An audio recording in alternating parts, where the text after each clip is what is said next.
Welcome to the podcast, Luke. It is so great to see you and have you here on the podcast with us. Yeah, great to be back, Catherine. We spoke, what was it? Not even 12 hours ago. So good to see you again.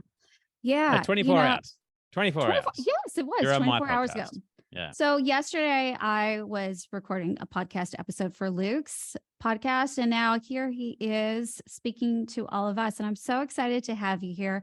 We were just diving into a little bit of your backstory, and maybe let's start with that. Do you want to let the listeners know a little bit about who you are and what you do? Yeah. So, my name's Luke Page, and I help coaches grow their business. In particular, I help coaches hit 10K months. So I focus on basically teaching them how to set their business up. So it's bringing consistent clients. So it's almost like we set up like a system and a machine that, brings new people into their audience each month and, nurtures them, builds trust with them and connection, and then like kind of turns them into an interested person and into a paying client ultimately. But I do that, and we do that all without paid ads needing to create the fancy funnels and all that type of thing. And I've been teaching people how to sell for like 15 years, Catherine. So like I've got like a big part of my philosophy is teaching coaches how to sell, but just really authentically. And I call it authentic sales. And what authentic sales is to me is knowing how to sell, knowing the process of selling and sales and how it all works. But you do that whilst just, being real, just being your normal self. I think when people, what a lot of the time when coaches, or just people in general, when they start to sell, they turn into some sales robot, right? You know what I'm talking about. Oh, yeah. So, you just want to know the process of sales, because it literally is like taking someone from being uninterested to interested. There's a process that you take people through, right? So just knowing that, but then you're just being your normal self along the way. So you don't have to turn into some professional person, or you don't have to turn into someone who uses scripts or anything. You just be your normal, weird, strange, unique self. Yeah. Definitely. Yeah. Now, you and I have something in common. See, we're both in Australia. You're in Melbourne, is that right? Yeah. Yeah. I'm I was in actually Sydney. just in Sydney a couple of days ago. Oh, you Yeah. were? Mm-hmm. Oh, wow. Well, Oh. welcome. I think the weather was good a couple of days ago. Sydney's always weather. I was in Sydney 2 weeks before that, and the weather was good. It's always like, Yeah. compared to Melbourne, Sydney's weather's awesome. So Yeah. Yeah. So we were just talking, and I am really fascinated because you are similar to me, where our audience and our clients that we work with are predominantly in the US. And I thought that was really interesting because, you're over here. I would think, most of your clients would be in Melbourne and Australia, but you're like me. They're over there. How did that evolve for you? when I first got into coaching about, I think close to 6 years ago, um, I I mainly worked with guys in Australia, and I didn't have an Instagram account. I was like on the Facebook scene, and I don't know. My wife was on Instagram and just like a normal user, right? And Instagram back then, even though it was definitely growing and developing, it's just so different to where it's at now. But yeah, my wife said you got to get on Instagram. Way different to Facebook. Like Facebook was really, you post your statuses and stuff like that. It was like it tended to be very strategical on there. Yeah, I feel like it was like masculine approach to business, and Instagram tended to be more feminine. Anyway, my wife got me on Instagram, opened up an account. I remember I didn't even know, hey, this is so funny. I didn't even know how to literally change a photo on Instagram, as in like go to the next photo on someone's profile. That's how bad it was on Instagram. Right. So I opened up an account, didn't know what I was doing, but I just figured it out. Yeah. And when I hit Instagram, it's a way different market. I just found that because of Instagram's very visual and beautiful and pretty, different kind of approach that you use on Facebook, found a lot of women were were kind of on there, and that's where my audience built, right? And not only that, is that that's where it kind of opened up to the US scene. So Mm, I mean, not only the US, but just the world. Yeah. So that's where it all kind of started from, was opening up the Instagram account. And yeah, when you post content, it gets shown around the world, and just slowly kind of built over the time, So that's how I started working with people around the world, and especially the US, because now the US, and look, Australia and US are definitely the dominant areas. It's Australia and US is quite similar. Last year, it was more majority Australian, maybe mm, 2 years ago, but now it's mm. swung slightly to the US. And then, yeah, well behind would be UK. So it's kind of like Australia, US is very similar, but US is at front at the moment. And then you got kind of the UK, and you'll have Europe and stuff like that, and random places, which is just makes up a small amount. Yeah. But yeah, that's how I got into the US market. Hello to your Americans listening out there, by the way. Yeah, oh, yes. Yes. We're very global here on the Voice of Your Brand And anybody podcast. else. Everyone else. Yes. Anybody else. So, because my background, I do work with a lot of people on their accents. I do know that there is a fondness in the US for the Australian accent. Do you find that people are attracted to you because of your lovely Australian accent, want to work with you? Well, funny you say that, Catherine. Can I tell you a story about my accent insecurities? Go for it. All right. Yeah.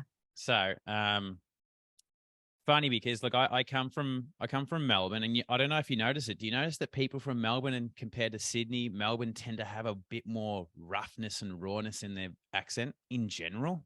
Do you find that? Listening to you speak now, because every now and then I can hear slight differences, varieties of the Aussie accent. Is it a little bit more, when you say roughness, is it just a touch more nasal, like nasality in the Melbourne versus the Sydney side, or it's a little bit more cultivated, it's a little bit more open and sophisticated in that sense? The only thing that grabbed me there, Catherine, because your how you pronounce and how you describe speech is way above my level of competence and awareness, right? So the only thing that grabbed my attention there is when you said, what did you say? Nasal? Openness, sophistication. Sophistication. Yes. Absolutely. Right. Absolutely. I find that, and look, it could be, I'm from the West in Melbourne, which is kind of like 35 k's out from the city, a little bit rougher and Yep. tougher. So Mm-hmm. that generally has things to do with the sophistication. Maybe it might be the same in Sydney, but in general, if I look at, my wife's from Sydney, right? So that's why we go up to Sydney a fair bit. She's from closer to the city. A lot of her friends are. And, Mm-hmm. when I speak to them, it's like they're clearly a little bit more sophisticated than Eastern myself. suburbs. Is Eastern it East? suburbs. Yeah. Yeah. Yeah. A little bit of the northern suburbs. Oh, Even and the then, yep. even the inner Mm-hmm. west and all that type of thing. But I just generally find a little bit more sophisticated with how they talk. So what was I talking about? It was about the accent of, You had a story about your accent, yeah, insecurity about your accent or something like insecurity that. about the accent. I don't know what's that got to do with what I was talking about there. You're probably going to find that that's what I do, Catherine, is I go down rabbit holes, and I don't even know it. Well, okay. I think I was asking a question where any Americans attracted to your accent, because I do know that Americans do love the Australian accent. Like, do you find that is kind of like a magnet, like people from the US maybe are drawn to want to work with you because of the way you sound? Yeah, that's it. That's what I was going to get to. So for starters, I should have asked, is there swearing on this, Catherine, or not? Go for it. It's fine. Okay, because I tend to swear every now and then. That's all So right. I'm from Melbourne, and it's usually like in a west area, a little bit more rougher. So Yep. um, when I started jumping on Instagram, and I was getting followers from the US and stuff like that. I was worried that, hey, my accent's going to kill me. Yeah, it's going to work against me. Mhm. Once the Americans find out my Australian accent. They might watch a video and maybe I'm like, there's music over the top and they can't hear my voice. Once they find out my real voice, they're like, oh shit. Don't know about this weird Aussie dude. Yeah. Yeah. So yeah, I was like dumbing myself, not dumbing, but as in I was putting a mask on. I was kind of like Mm. talking a little bit more sophisticated. Yeah. Mm-hmm. Mm-hmm. I wasn't letting my roughness and rawness out and my weirdness. And I mean, this is one thing we always struggle with, which is the fear of caring what other people think. And we put these masks and costumes on. So that's just what I was going through when I was kind of in the early days of the Instagram. And even still today, you know, I always, whenever I look at, you know, my next 90 days, what am I focusing on? Every single 90 days, Catherine, guess what I say to myself? Luke, keep dropping the mask. Oh, really? 100%, because I just know that, and you know, our true power is lie within just stop caring. We were talking yesterday about the acting thing. If I Mm. didn't care what these people thought of me, think of me. So just a quick backstory, everybody. I was talking to Catherine yesterday when she was on my podcast, and I was just saying that I've got into acting and I started that last year. And my biggest struggle with acting at the moment is my lack of belief in myself. I believe in myself, but like that's a struggle when I go into auditions and things where it's so new to me. I feel a little bit out of place because I'm around actors that have been doing this their whole life. They've done courses and training, and I've done nothing. So I Mm. feel like a little bit of an imposter. And when I go to audition or something, even though I do a fairly good job, it's still not 100% free. Still that little voice in my mind going, who are you to be doing this, Luke? Come on, man. Like, you're not an actor. Like, you're okay, but not to this level like these people. And that stops you from really, you know, performing and doing your best, whatever it is that you need to do. Yeah. Being the character Yeah. that you need to be. So I always, you know, it's every 90 days, I just like, Luke, keep dropping the mask, And mind you, I'm pretty good. Like if you look at my content, I share some rawness and roughness and stuff about myself, but like I believe that I can always keep dropping the mask and always keep dropping the Mm. mask. So that's why in the early days of Instagram, wow, the mask was heavy and thick, you know? There was a very heavy mask on, and it was as simple as just my accent. So yeah, I was talking in my content a little bit more polished. Mm-hmm. Yes. Yep. Holding back from sharing my rough Westie accent Mm-hmm. and even saying things like Westie, because in Australia, I put Y's on the end of everything. Yeah, Catherine. So, Very you know, Aussie. you don't ever say a word normal. Yeah, everything's got nicknames and Yep. yeah, I wasn't doing that stuff.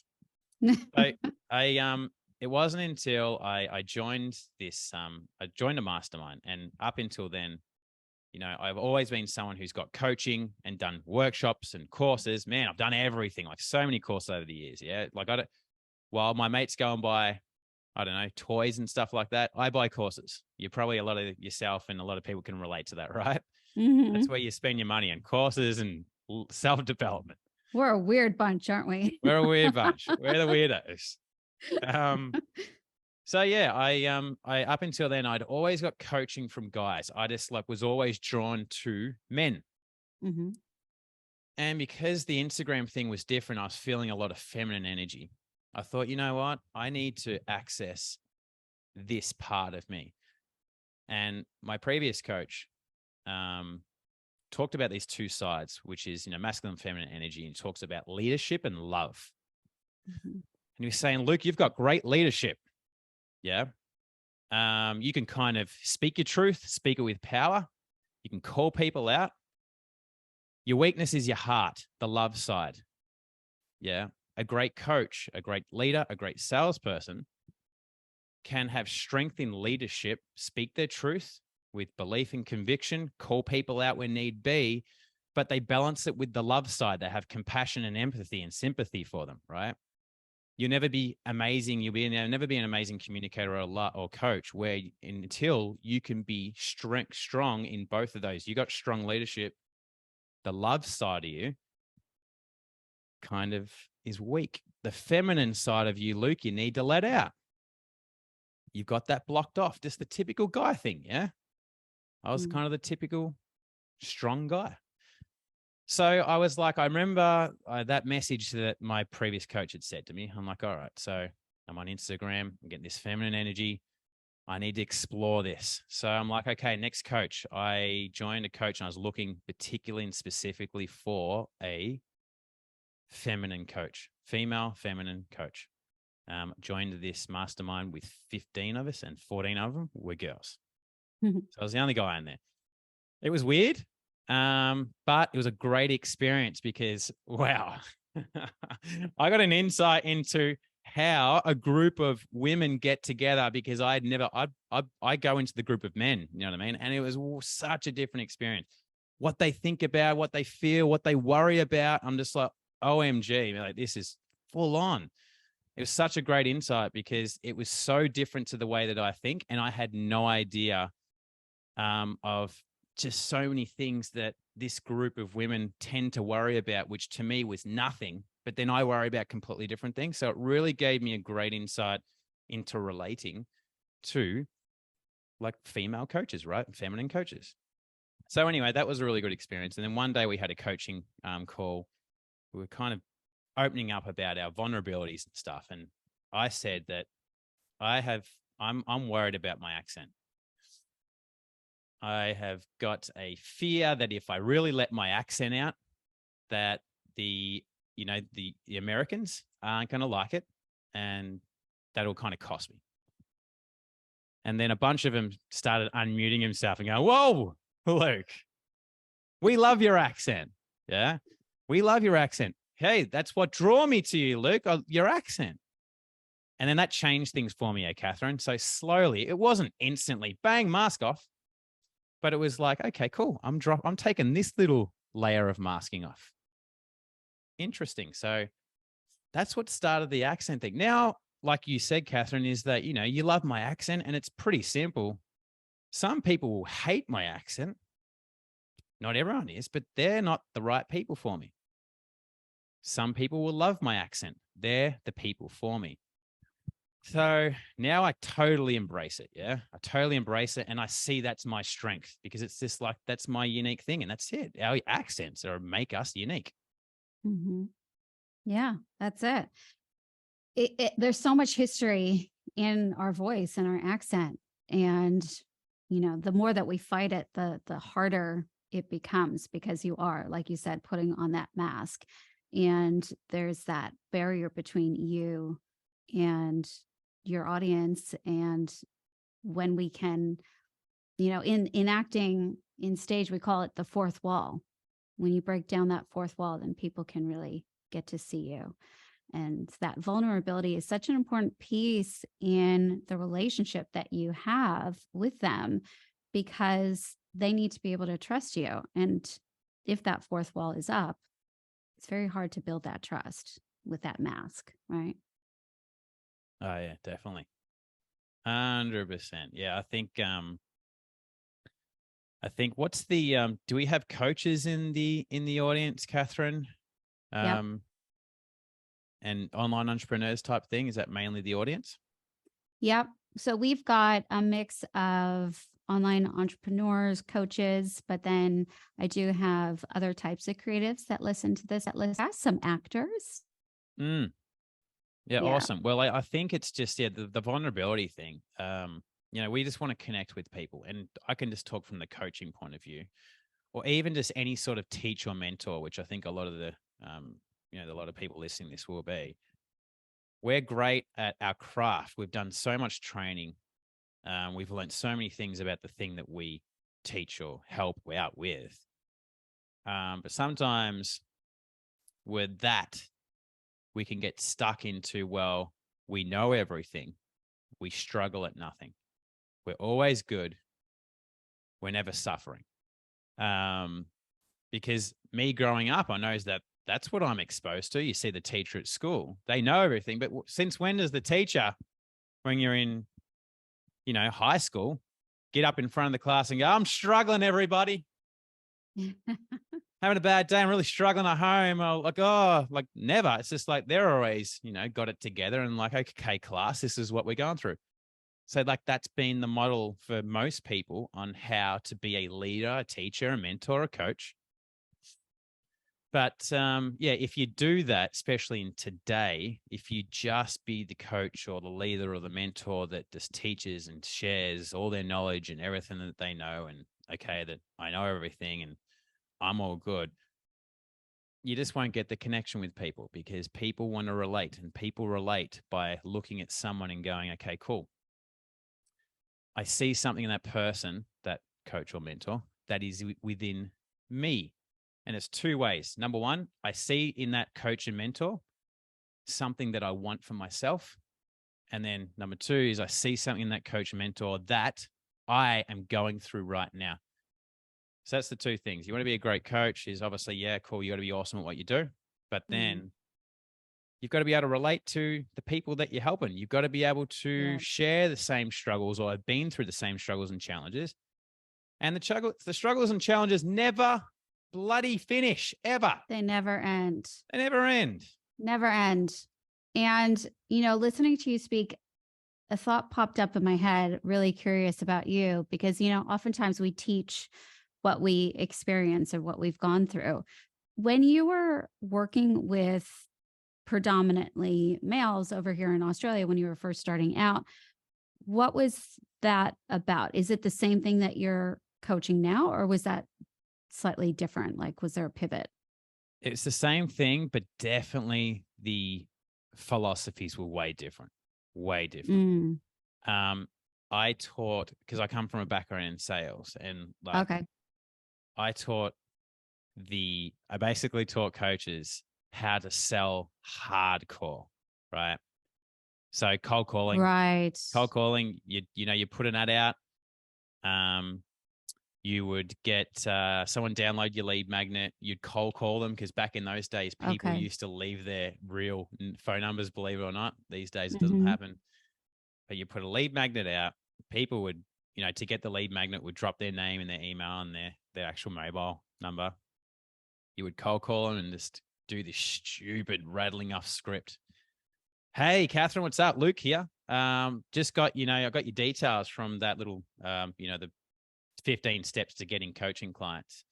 Look, this is kind of random me calling you, but I'm going to be giving away just for today a free program or some access to my program, which is normally worth $2,000. But you know what? I was sitting here today and kind of had an extra hour in my diary spare. And I thought, I'm just going to call up a few people that have downloaded my resource and give away one of these free programs. Like it was BS. Mm. It worked, but it was so BS. And mind you, it was very, very, very hard to pull off. If you're a great salesperson, you could do it. But the thing is that it was very hard to pull off. Very hard for a coach because a coach is like, I'm a coach. Yeah, I'm not a salesperson. I'm great at what I do. Like you're awesome at what you do in regards to helping people with a voice. Catherine, you're trained in that.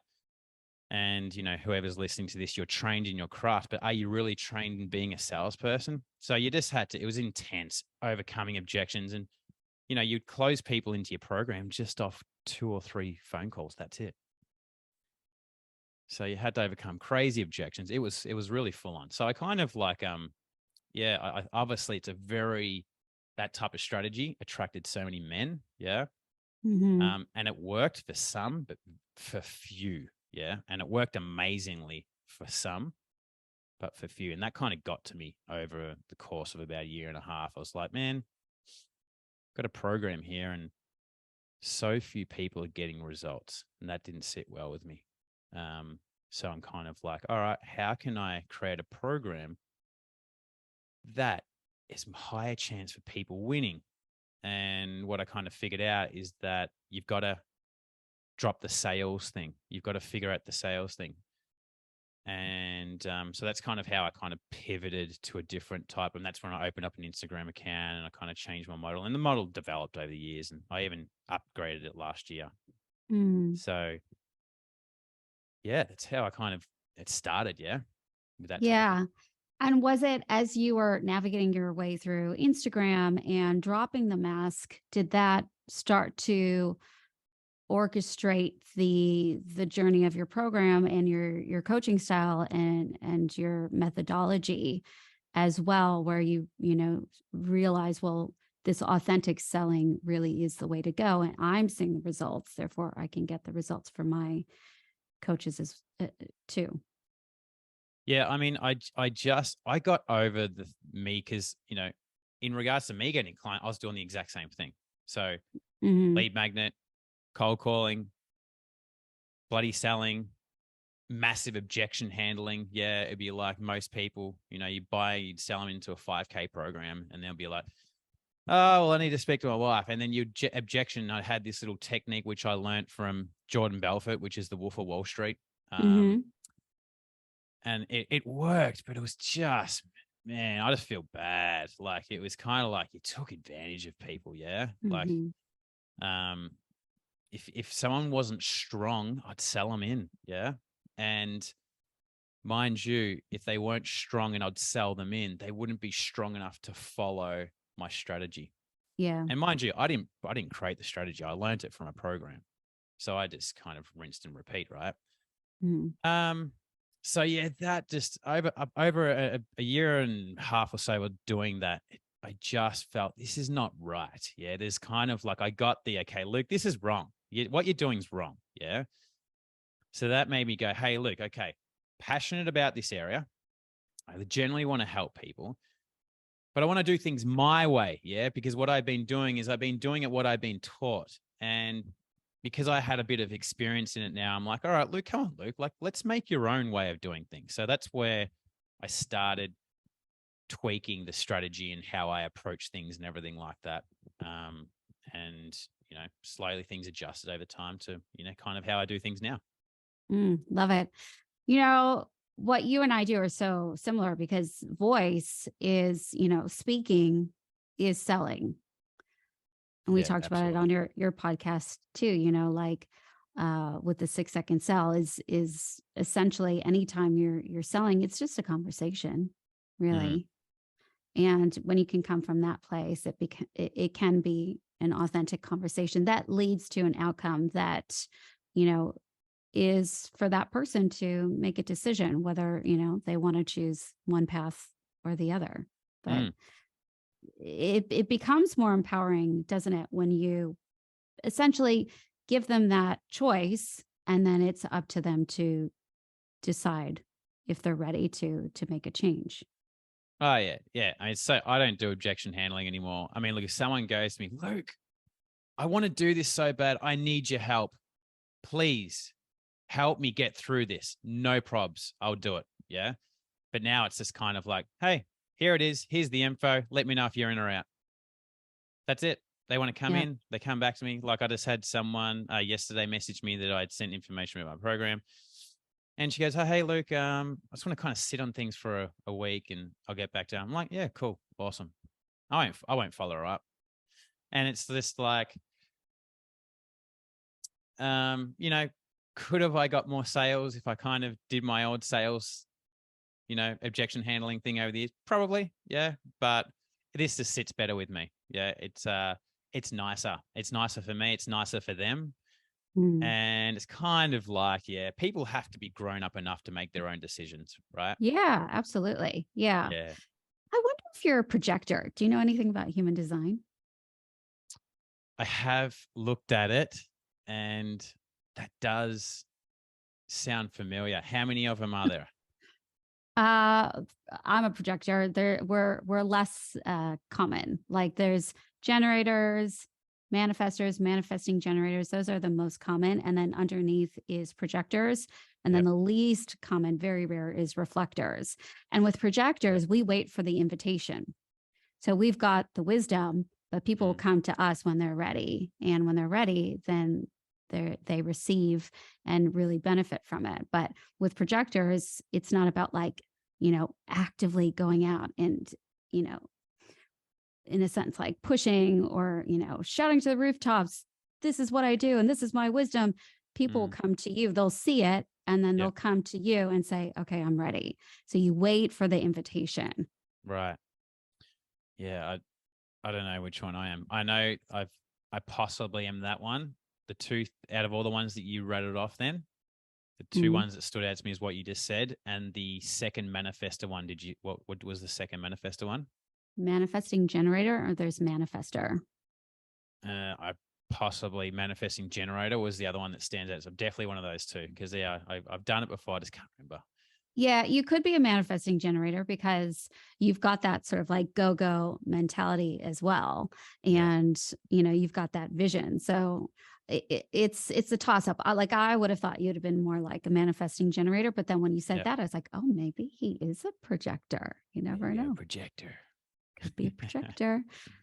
Okay. Well, we digress. So, We digress. By the way, because I want that is such an American term that to, is we it? digress. Ah, no one in Australia says that.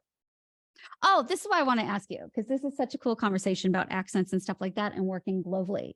Yeah. So, like, do you find, what do I want to ask you? Have you ever tried to sound more American to attract an American audience? Because I have one client, she's from Australia. She learned the American accent with me when she was an actor, and she lives over in the US. And she actually found that being in the US, it served her better to sound American. She was Wow. better received in her industry, specifically her industry, when she sounds American. So I'm curious, did you ever try and sound American? Didn't try to sound American. It was just the masking of the extra roughness, the Mm. slang. Yeah, if I tried to sound American, it's probably going to be like, whoa, it's not going to work. It's so fascinating when you talk about the mask and like your 90-day goal of taking down the mask. And it's all about, being authentically you and your unique self.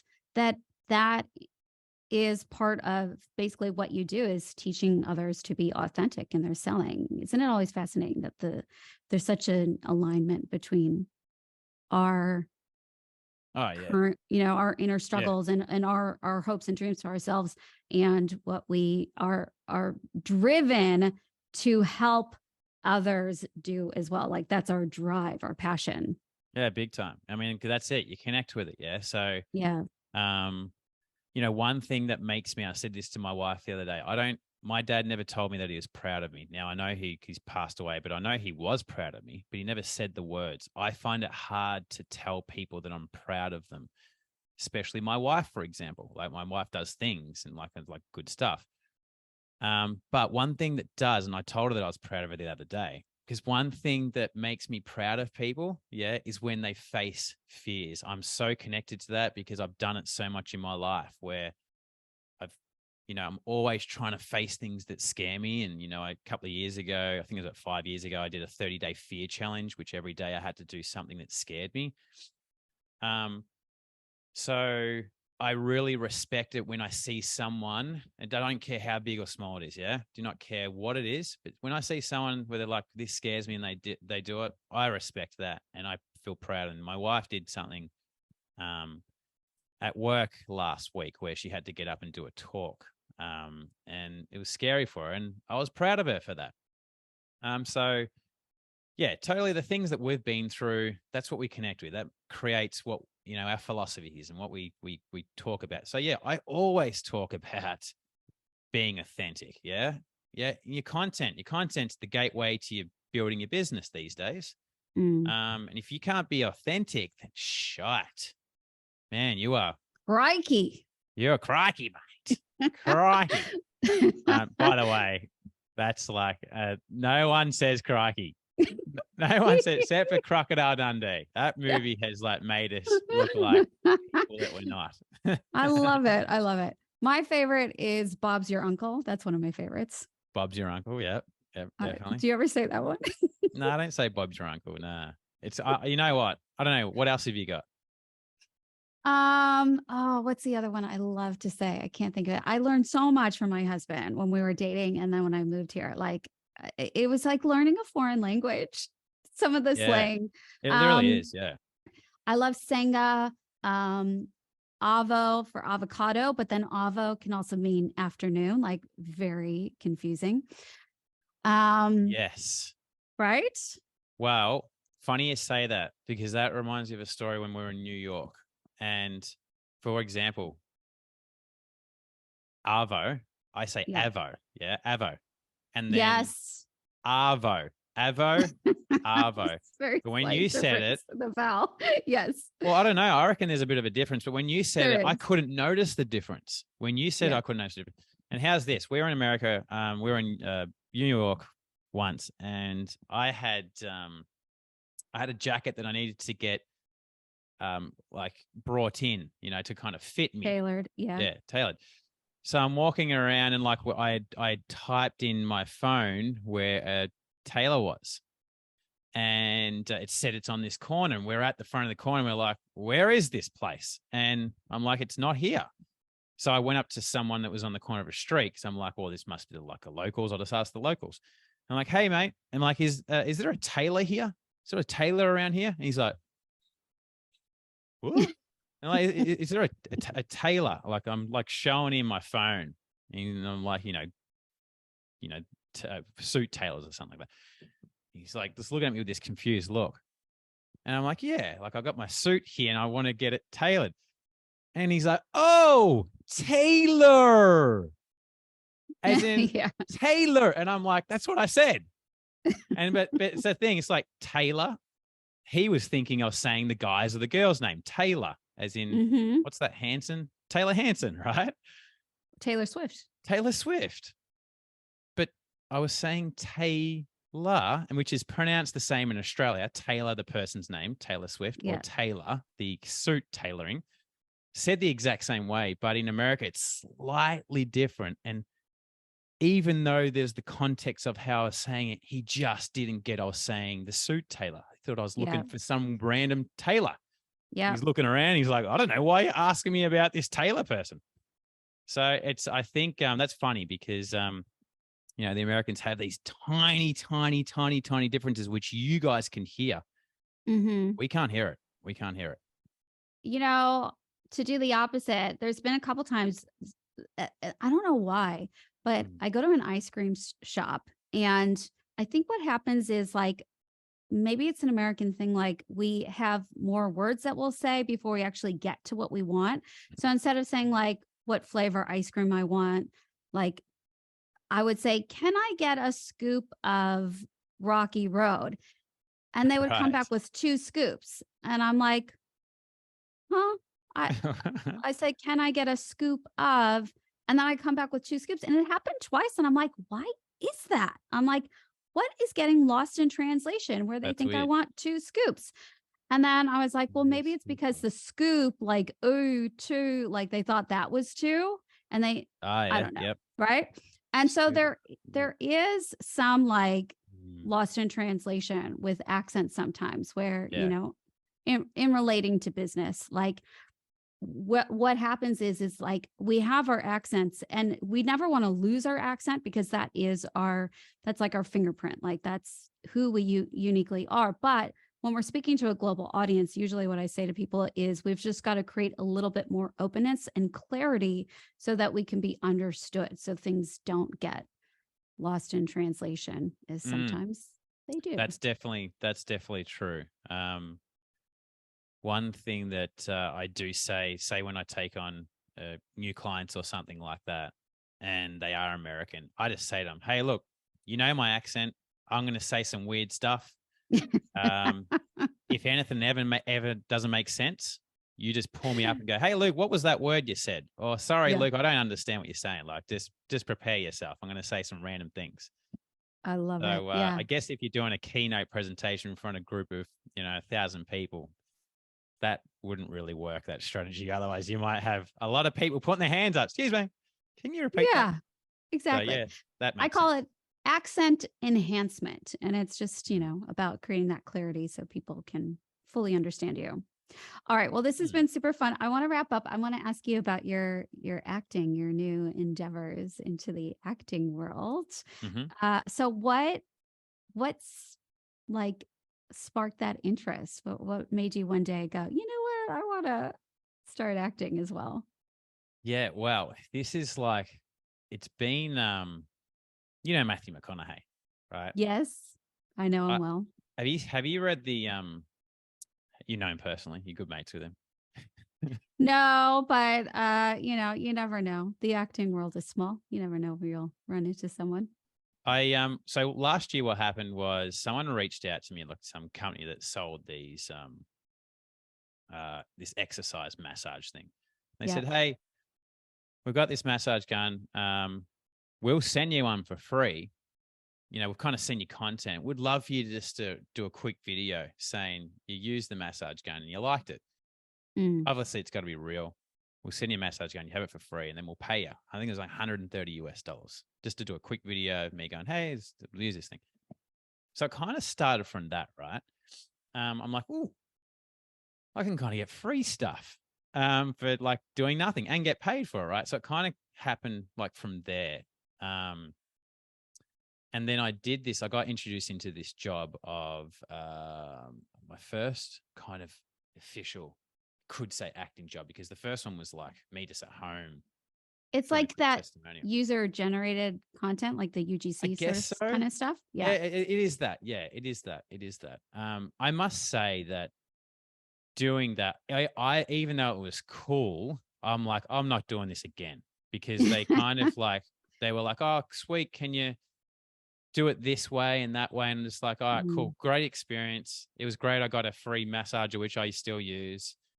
I got paid for it, but I'm like, oh, I'm not doing this again, right? yeah. Um, so I I I got that person there, knew someone that was for this other job, which was like for a Hilton hotel. Do you have Hilton Hotel in the States? Um, Yeah. Hilton. Are you talking about that is American? Like yeah, the Paris Hiltons, Hilton, House of Hilton. Yeah, right? there you Yeah. go. So basically, they reached out to me and said, "Hey, look, would you want to? We'll pay you." And it wasn't that much money. It was like $500, right? Um, they said, would you be interested in, we just want like someone to kind of use the facilities. You'll be with a girlfriend and you're just going through, pay you $500. You come in, you eat at our restaurant, you drink our cocktails, and we'll pay $500. We just want to film you using the facilities of the hotel. And I'm like, all right. And then I did it and I was like, oh, this was fun. I was like, man, it was so fun. Like it was such a blast. Number one, it was a little bit uncomfortable because, going in then, hey, I'm comfortable with filming myself or my wife holding the phone or my mate holding the phone, but this was like a crew of people. Mm, And it was uncomfortable, which I love getting uncomfortable, because it pushes myself. I got paid for it, but I had fun.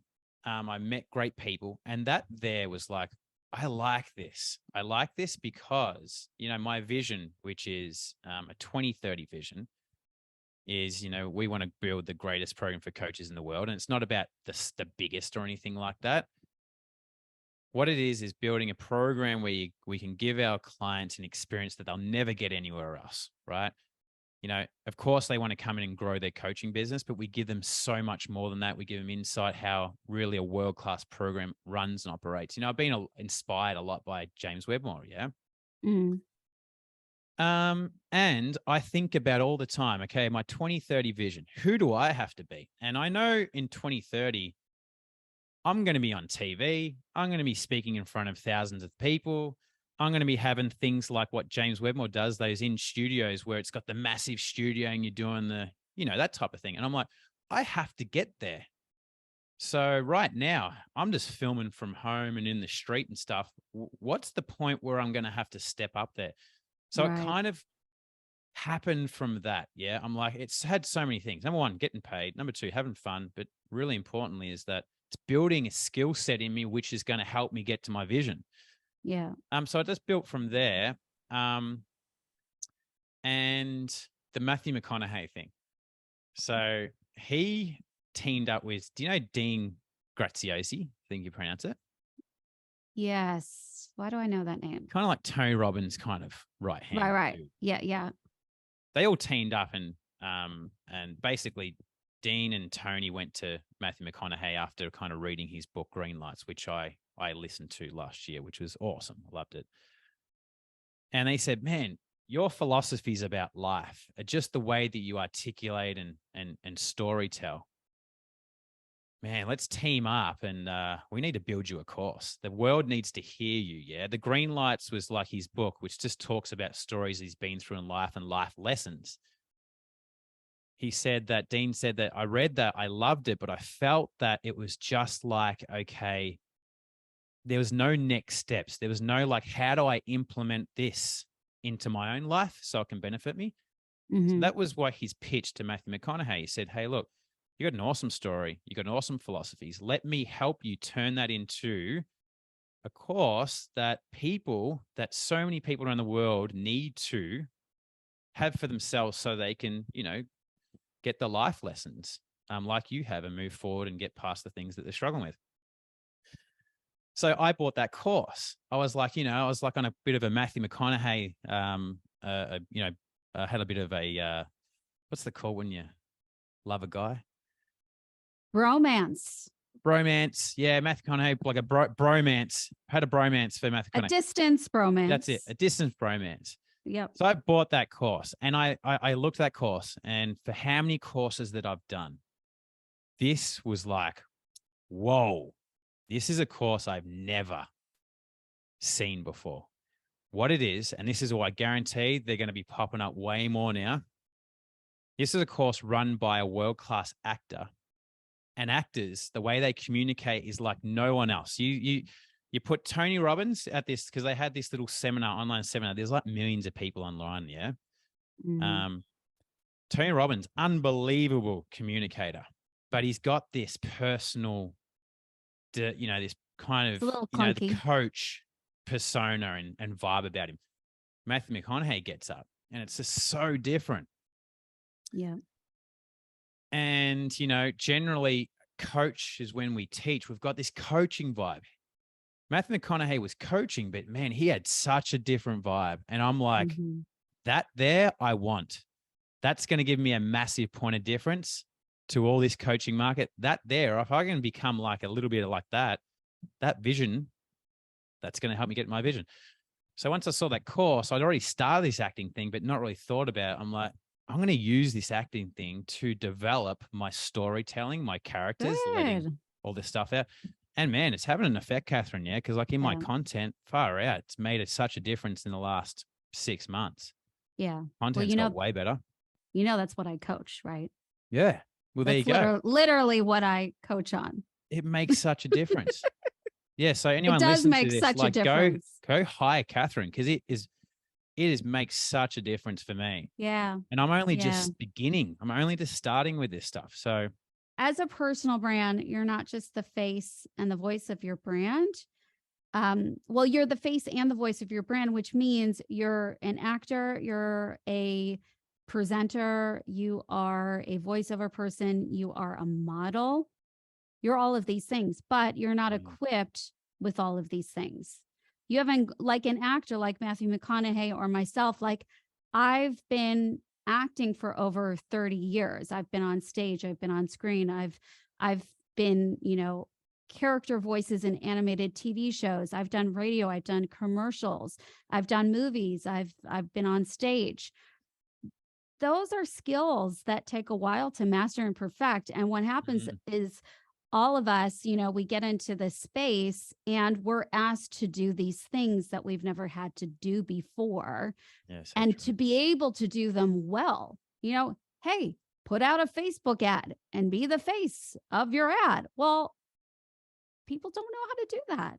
These are skills that now you're understanding and appreciating that there is a mastery level there and how much it can enhance the level of your coaching, selling, your programs, the experience that you create for people inside of the programs. That's, been the thing that I've noticed the most is most people don't know how to present. They don't know how to connect on camera or in front of a microphone. And it slows down the selling process, but it also decreases the results that you could have for people in your program if they can't follow along because they're tuning you out. So I'm excited. That is so true. And I love how you put it, because it is like you're playing all those roles. And if you haven't had the training for it, no wonder why people find it so bloody hard. So yeah, Oh, well done. Well, Yeah. thank you, Luke. It's been such a joy having you on the podcast. Tell us, where can we find you? If we've got, I'm sure we've got some female American coaches or anywhere around the world that would be wanting to work with your fabulous self. How do we find you? Instagram's the probably the easiest at Luke_Page. Awesome. And we'll have it in the show notes for you as well. Make sure to give him a follow. Thanks so much, Luke. It's been such a joy having a Thanks, conversation Catherine. with you. Thanks for having me on.